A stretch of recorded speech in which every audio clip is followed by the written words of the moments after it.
সিলেটের গোয়াইনঘাট উপজেলার সাদা পাথর পর্যটন কেন্দ্র এক সময় ছিল অপরূপ প্রাকৃতিক সৌন্দর্যের এক জীবন্ত নিদর্শন। স্বচ্ছ জলরাশি, পাথরের সারি আর পাহাড়ি পরিবেশ সব মিলিয়ে ছিল এক আকর্ষণীয় পর্যটন গন্তব্য।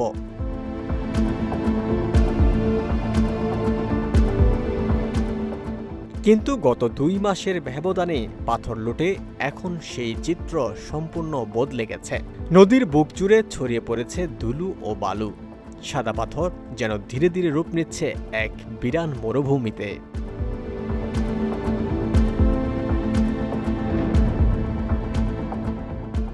প্রভাবশালী চক্রের লুটপাটে বদলে গেছে ভোলাগঞ্জের সাদা পাথর। দিন কিংবা রাত প্রতিনিয়তই শত শত নৌকায় লুট করা হচ্ছে পাথর। গেল কয়েক মাসে অবৈধ এই কার্যক্রমে নদীর তলদেশে সৃষ্টি হয়েছে বড় বড় গর্ত, নষ্ট হয়েছে জলের স্বচ্ছতাও।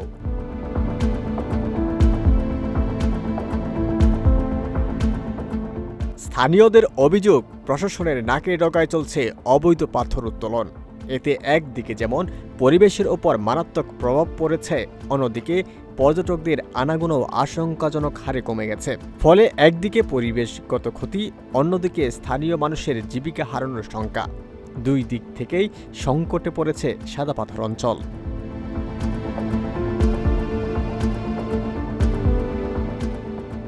পর্যটক ও স্থানীয়দের দাবি, ভোলাগঞ্জের মোহনীয় সৌন্দর্য আর নেই, কেবল আছে ঢলের পানি আর মরুভূমি। এলাকাবাসী জানান, বর্তমানে পাথর আর দেখা যায় না। ৩ থেকে ৪ মাসের মধ্যেই সব পাথর শেষ হয়ে যাবে বলে ধারণা তাদের। পর্যটক সংশ্লিষ্টদের অভিযোগ, এভাবে চলতে থাকলে দর্শনীয় স্থানের তালিকা থেকে মুছে যাবে সিলেটের সাদা পাথরের নাম।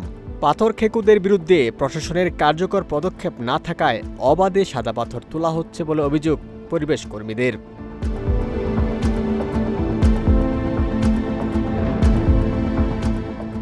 জেলা প্রশাসনের দাবি, নিয়মিত অভিযান চালালেও জনবল সংকট আর নানা সীমাবদ্ধতায় ঠেকানো যাচ্ছে না লুটপাট।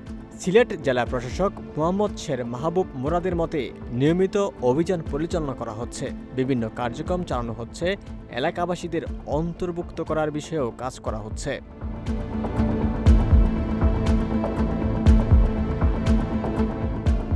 সিলেটের পর্যটন খাতকে বাঁচাতে হলে এবং পরিবেশগত ভারসাম্য রক্ষা করতে হলে দ্রুত এই অবৈধ কার্যক্রম বন্ধ করা জরুরি, এমনটাই মত সচেতন মহলের।